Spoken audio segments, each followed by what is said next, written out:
Love, light, greetings, gratitude, blessings and blessings, ascension, star seeds. Welcome, my divinity, to yours. Thank you for your love, light, support, your appreciation, your participation, your hearted comments, and importantly, committedly, is our collective unite in light. Together we work and weave, shift and uplift, caring and sharing for our people and planet, helping Gaia and all her inhabitants to ascend into multidimension. Thank you, thank you, thank you. I trust that you are all well, fully recovered from the super full moon that we've had, and of course the many solar flares across the planet, the incredible changes, lots of turbulence and chaos at the same time. Please do understand that a lot is taking place on the planet. Personally, communally, familiarly, globally, cosmically and galactically, we are at the cusp of such an incredible transformation, a leap from what was into a dive of what is. So the shifts that have been taking place over many years, over decades, oblivious to many, but still affecting their lives in very indirect ways, that they themselves know that something is definitely strange or has changed.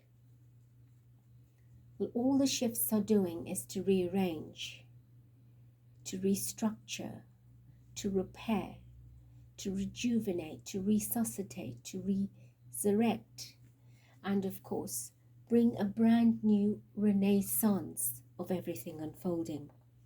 So do look after yourselves, be cognizant of what you are doing, your environment, who's in your life, how energies affect you, what you're eating, how you're sleeping, how you're speaking and thinking above all else. For our outer world to change, our inner world must change first. For our leaders to show themselves to us in the dignity, integrity, divinity, we must first ourselves identify what that is. Are we living it? Are we expressing it? Are we leaders, or do we always want to be followers? So everything that we desire, we need, we want, we must first experience ourselves, within ourselves.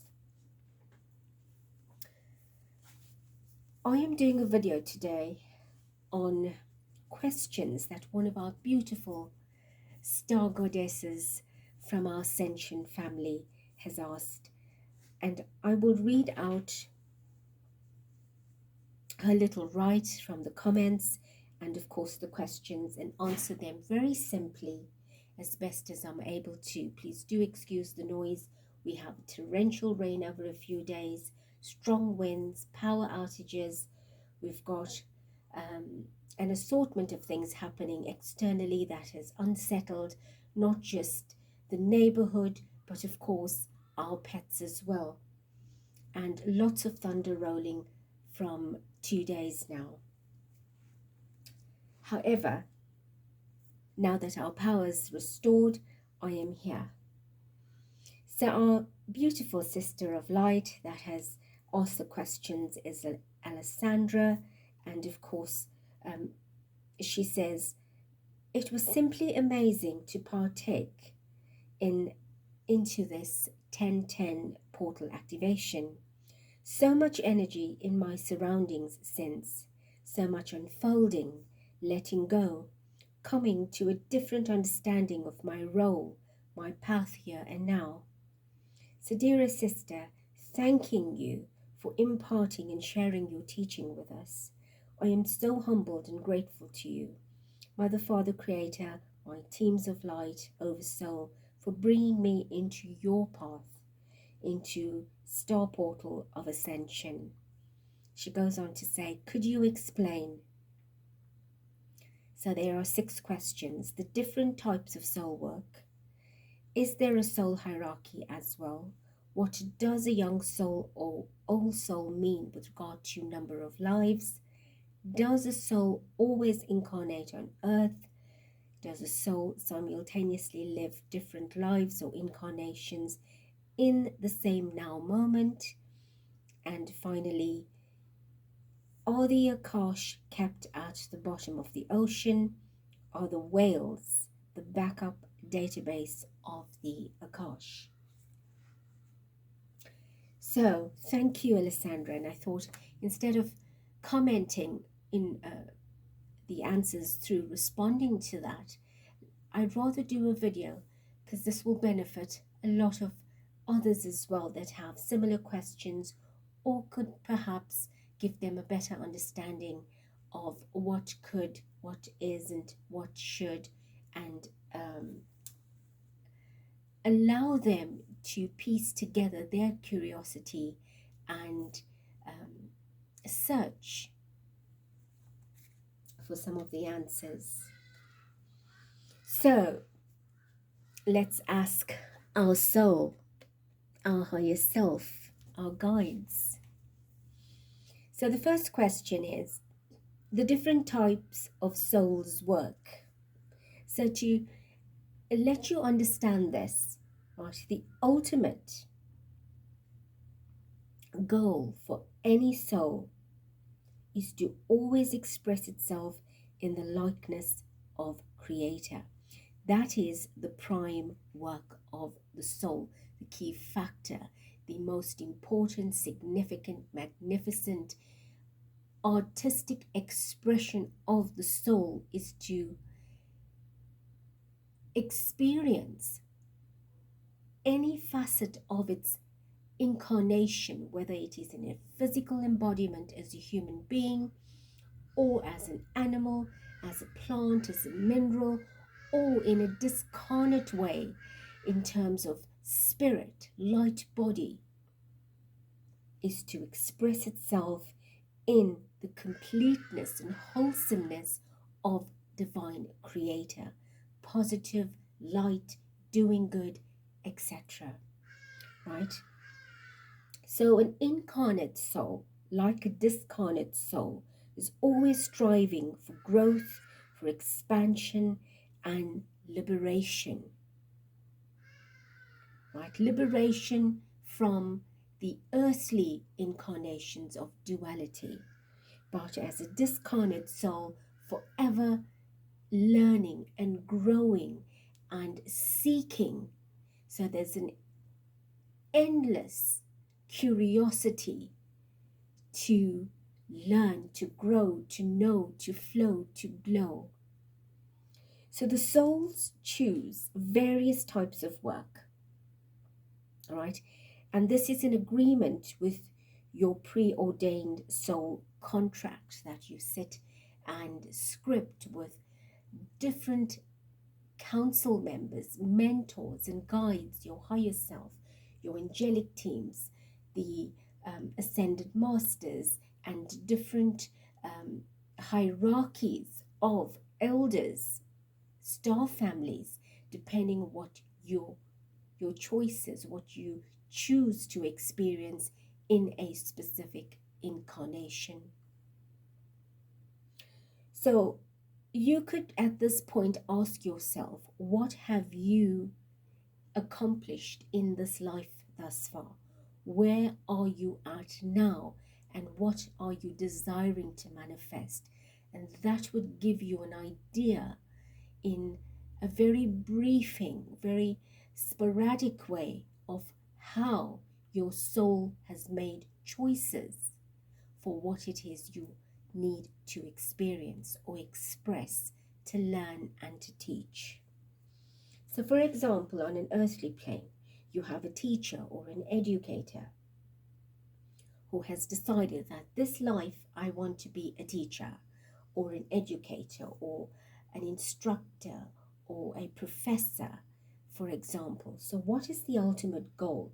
Is not specifically your profession or your designation, but what is that experience going to be about? So in this case, it's not just about standing in front of a class and teaching, learning what you've learned from your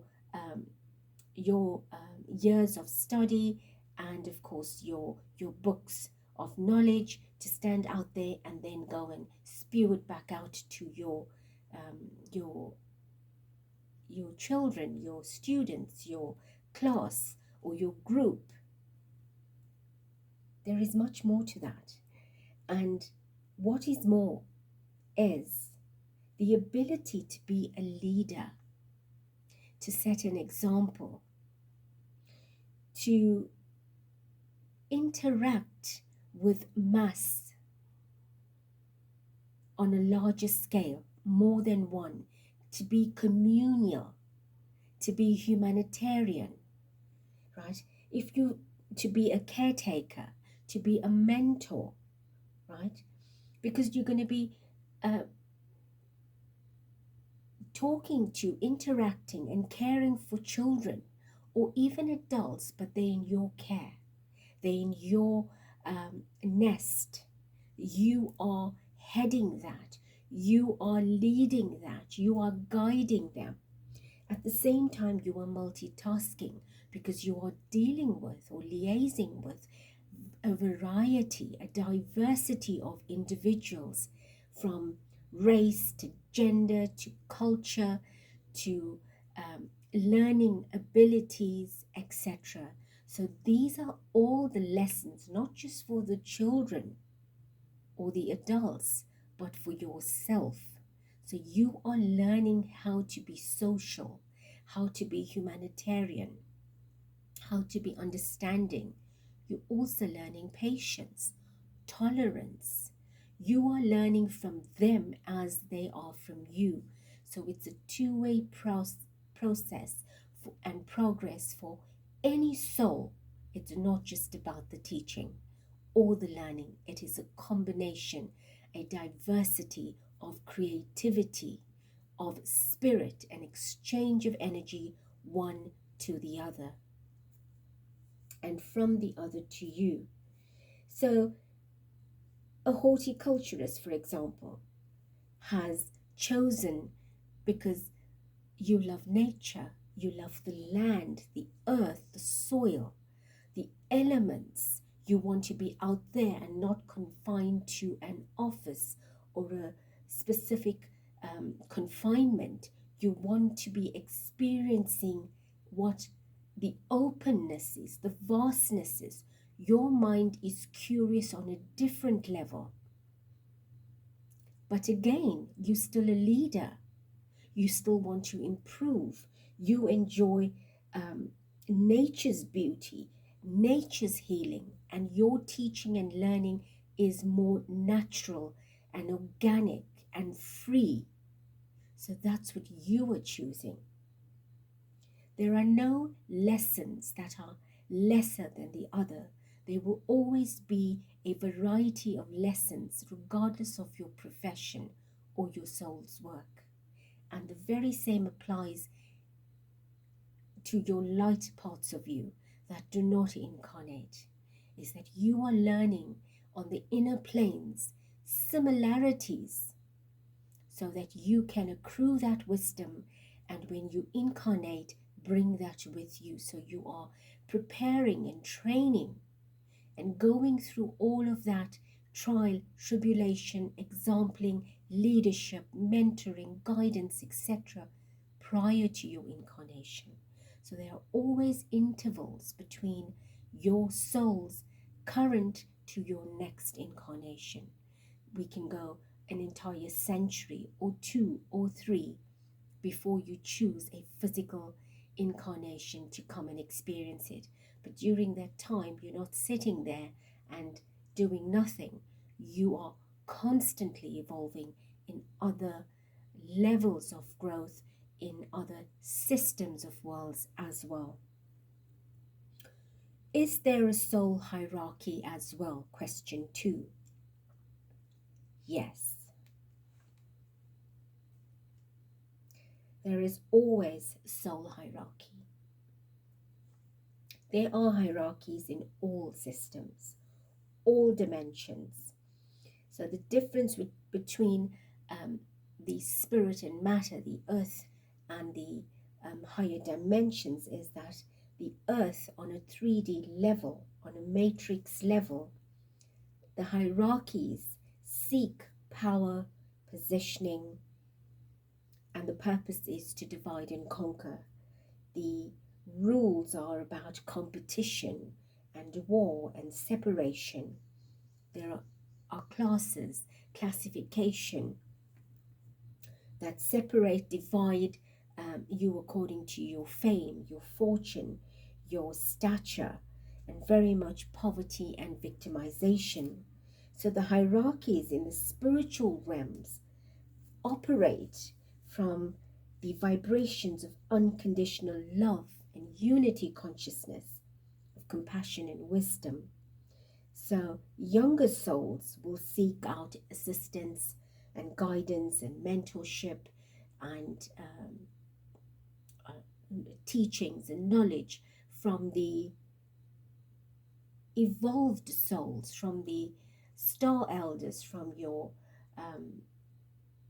galactic family, from the more wiser divine beings that have not taken incarnations, and their sole purpose is to help those that will be leaving the higher dimensions and seeking incarnations on Earth and other planetary bodies.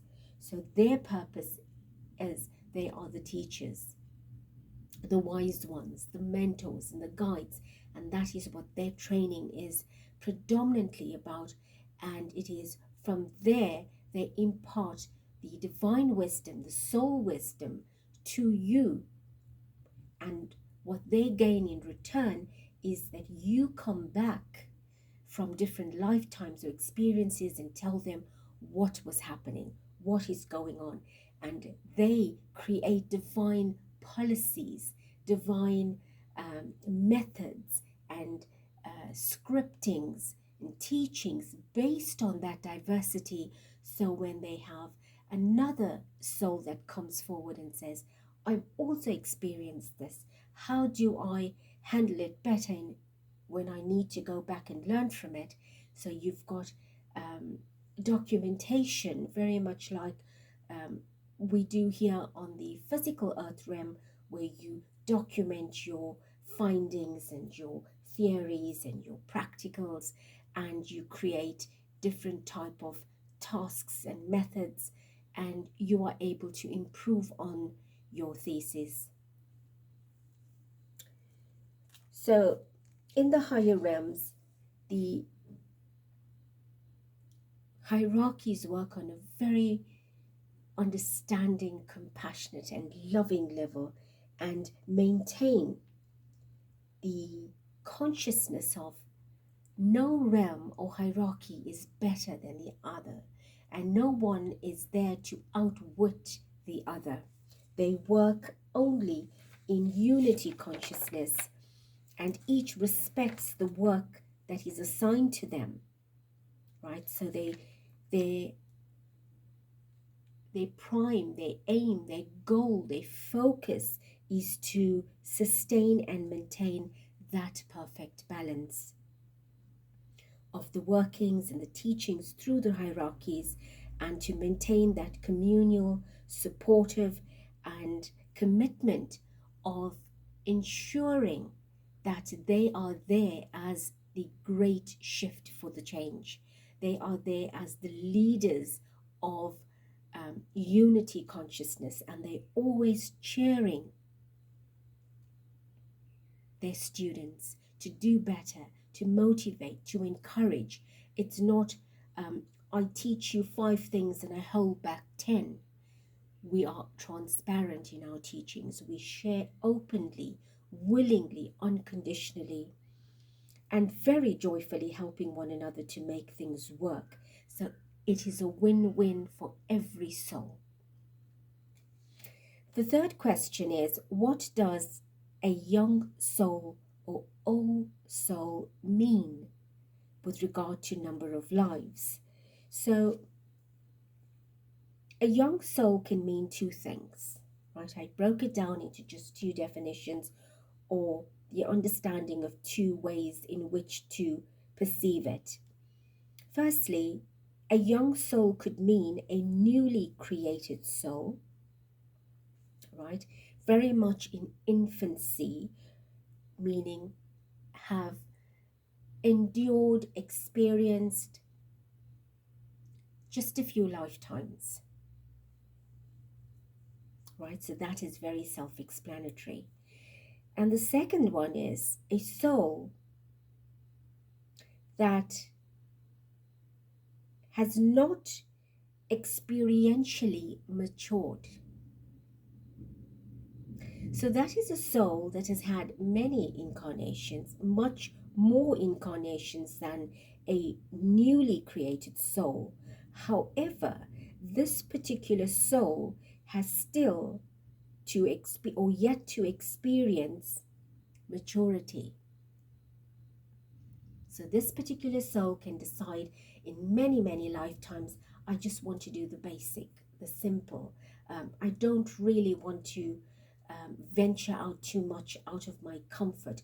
I like just sitting there and doing one or two things. I don't want to expand myself yet. I'm very comfortable with just doing the same thing repeatedly, a monotony, right? It's like a person sitting in a job for 10 years doing exactly the same thing. So they have learned everything that that job needs to have taught them over the years and the experience, and they are happy to sit there. They're afraid to move out of their comfort. Whereas if that individual works in another company doing a very similar position and duties, but there's a leap in faith because you've changed location, you're interacting with different people, you are learning different culture and methods, you are also exposed to a more sophisticated or advanced way in which to carry out that function. Instead of doing it primitively or outdatedly, you now have a computer program that can help you maximize your function in a minimal time frame, allowing you to take on other responsibilities that will expand your growth. So now you're improving yourself, you're getting better and wiser.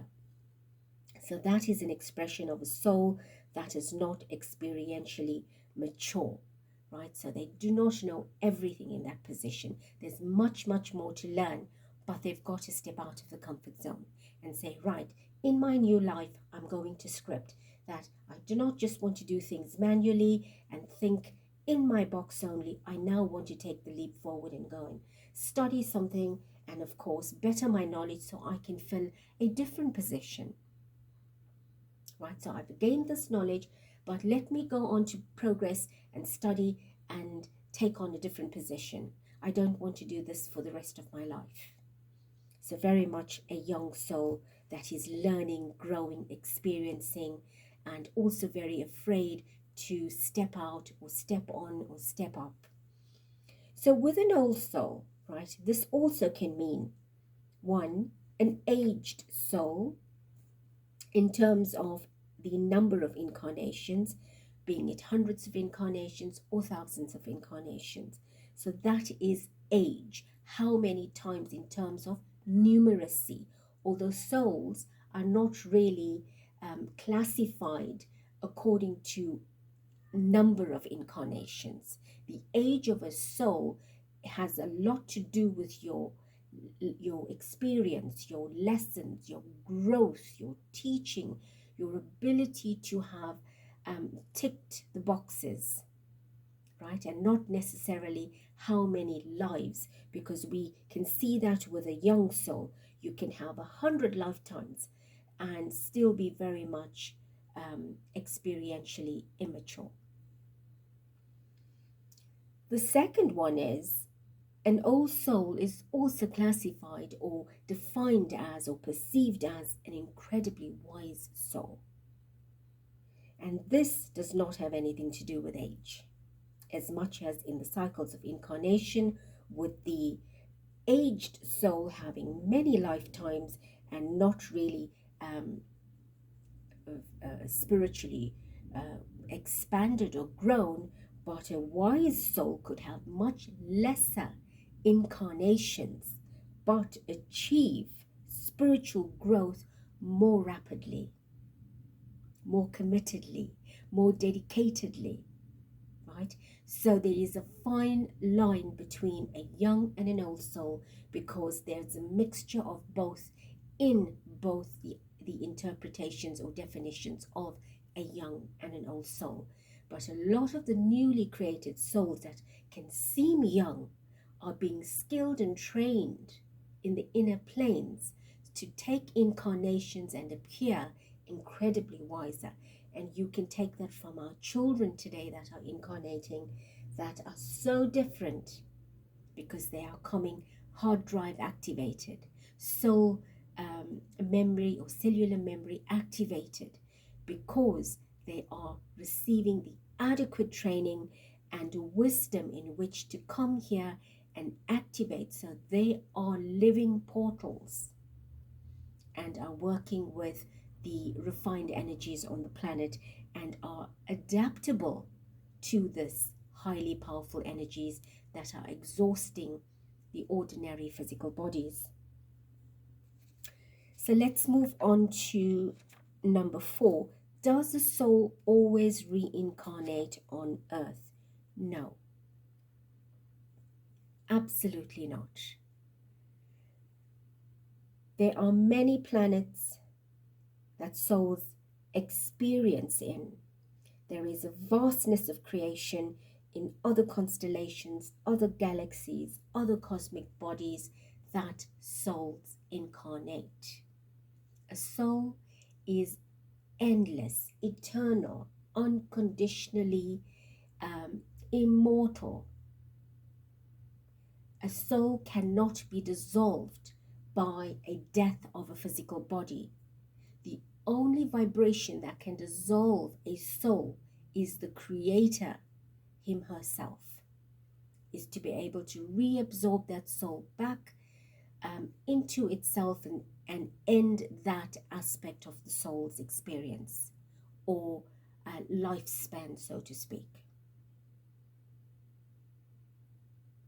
So souls are constantly incarnating and experiencing themselves not just on the physical earth, but in other planets and bodies similar to Earth, taking on carbon-based bodies or silica-based bodies or liquid light bodies. And there are souls that are not inhabiting planes of existence like that and remaining in higher vibrations on different planetary systems and experiencing life or being in that particular vibratory levels. And now remember that you are extensions of yourself. So that brings us to question 5, which is, does a soul simultaneously live different lives or incarnations in the same now moment? Yes. Absolutely yes. If you've listened to previous videos of mine, you would have learned that you are one of 144 parts of yourself, extensions of your pure divine self. So there are 143 extensions of yourself that are experiencing on different timelines and different dimensions. Past, present, future are all working simultaneously on the same understanding of creation, but in different frequencies at different levels. So if we look at a waterfall that is plunging itself into the river below or the lake below, you have a concentration, which is the waterfall, which is that creation, that endless eternity of immortality of that creation of who you are, that is from the divine source, it will not deplete itself. It is constant, continuous, and consistent. And the water falls into the plunge pool, and then it begins to separate itself, but not in a sense that you're taking 5 droplets across and putting it somewhere else. It is in that consistency of a channel, but the frequency changes. So you will have a concentration that remains there at the plunge pool that creates that turbulence and velocity and capacity and vibrancy. And then you will have parts of that that flow downstream. And what was there right now is what came from the future into your present, and as it moves downstream, it is moving away into the past. So very much like that time is.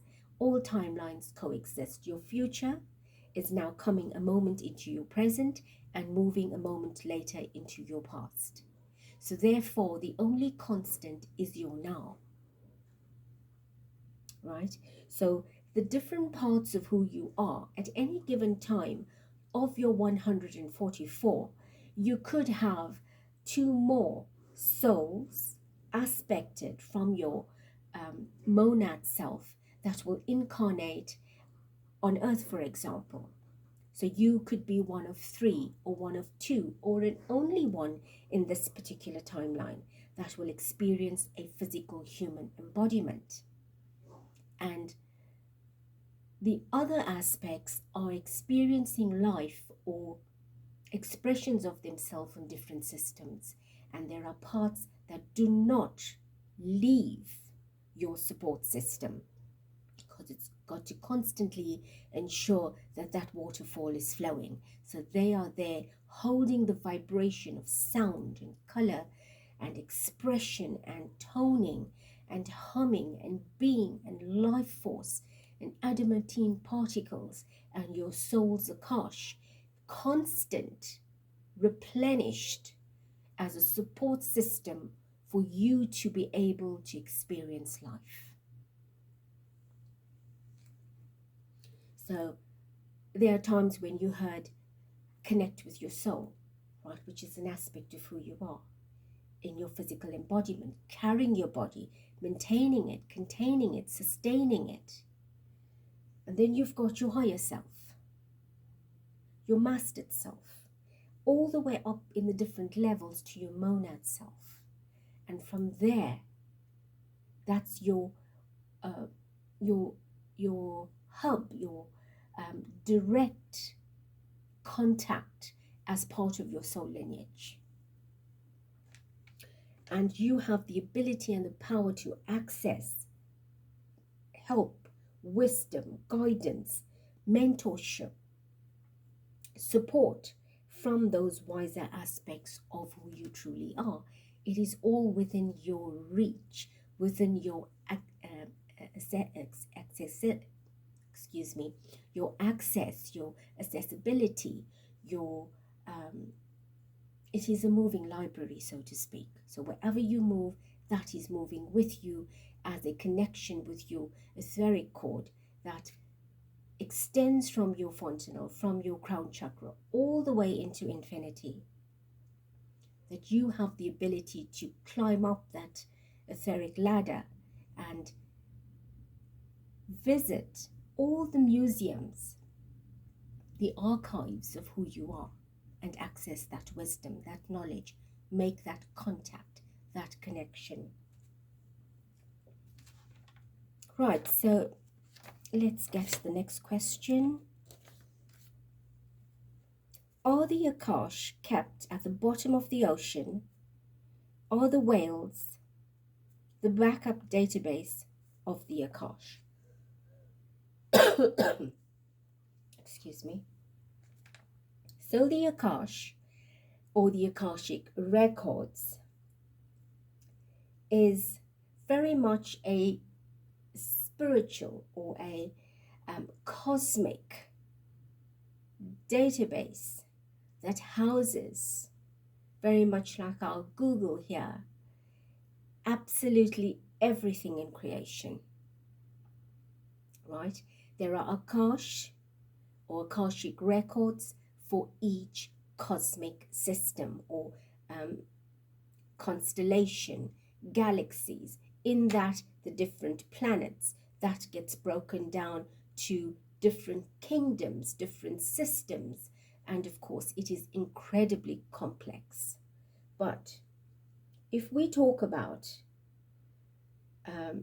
our personal Akash or Akashic record, which is stored within what I've already explained is your monadic system, your parts of who you are, your true piece of creation, the all that is for yourself as part of that 144.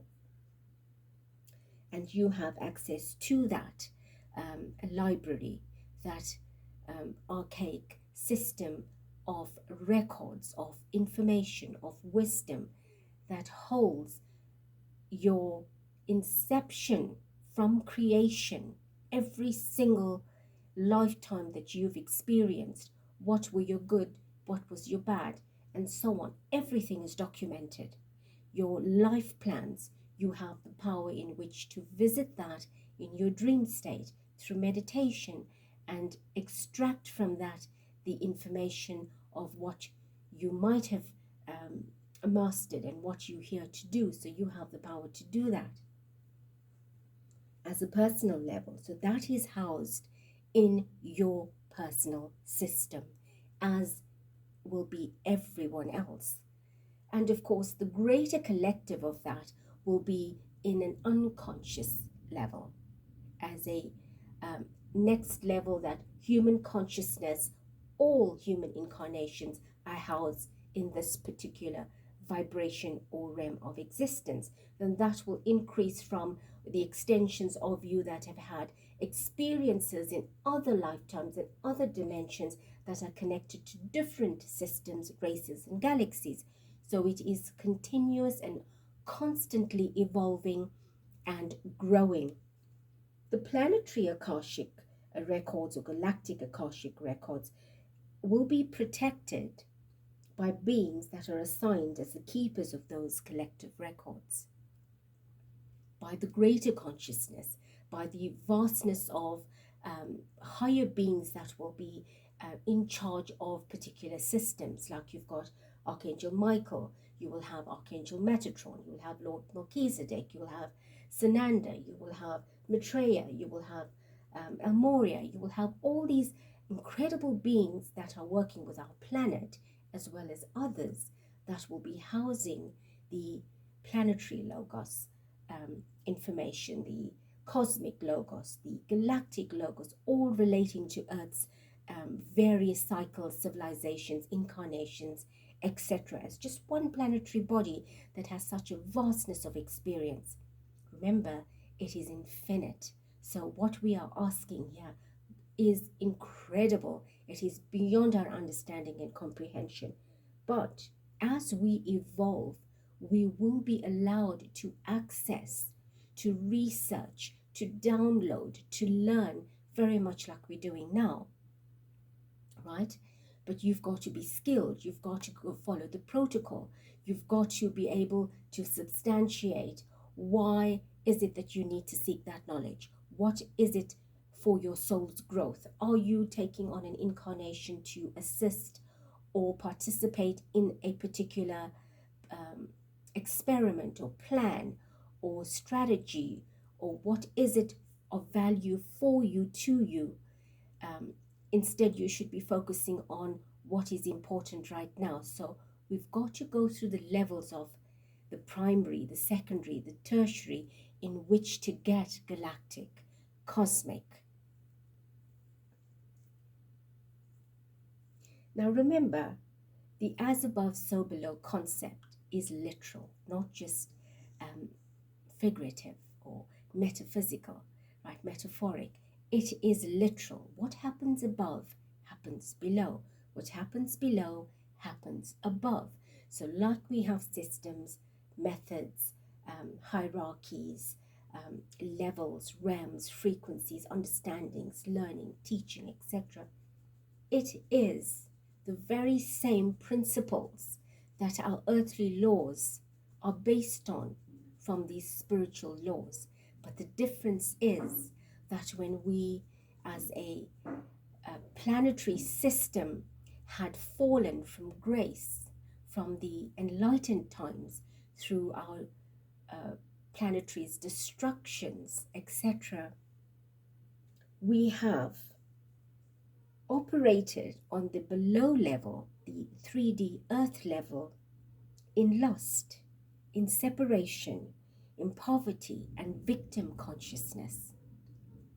Whereas if you compare that with the above, the heavenly, the spiritual, the divine levels, the laws and the principles are unconditional love, unity, prosperity, victory, and divinity consciousness. Right? So we must understand that everything above was initially imprinted for below. And what we're doing now is we are pulling back those templates down. We are drawing from the Akash, from our soul records, from the divine records, the divine archives and libraries, right? All those principles and laws back into manifestation, in which to live, to be, to think, to see, to feel, to eat, to smell, to engage in. Right? We are rearranging, restructuring the vibration of divine love, prime source, creators, love, light, divinity back into our lives. So we are now re-merging, re-emerging, fusing and infusing that vibration back into our lives. So with regards to the dolphins keeping the Akashic, yes, part of the planetary Akashic is kept with the dolphins. Part of that is kept with the lions, with human beings, right? We're also carrying the Akashic. Our planet, our Earth, has morphogenetic fields. We have the planetary grids, we have the crystalline templates and structures. So they are Akashic information that is housed as portals in ley lines and sacred sites throughout our planet, physically, energetically, and human beings and other species are also carrying Akashic information. So when we all raise vibration together, we all switch on at the same time, but at different times. Your level will be different, yet there is a switch on happening.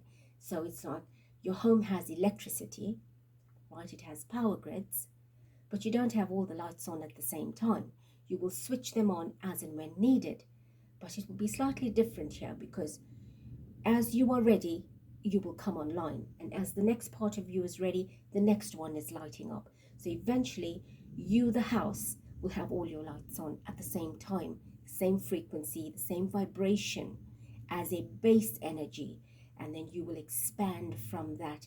Different parts of you will expand differently, and that is how the collective is so unique, because planet Earth is holding a diversity, an incredible diversity of creativity, of creation, and we are all part of the whole, of the grand, of the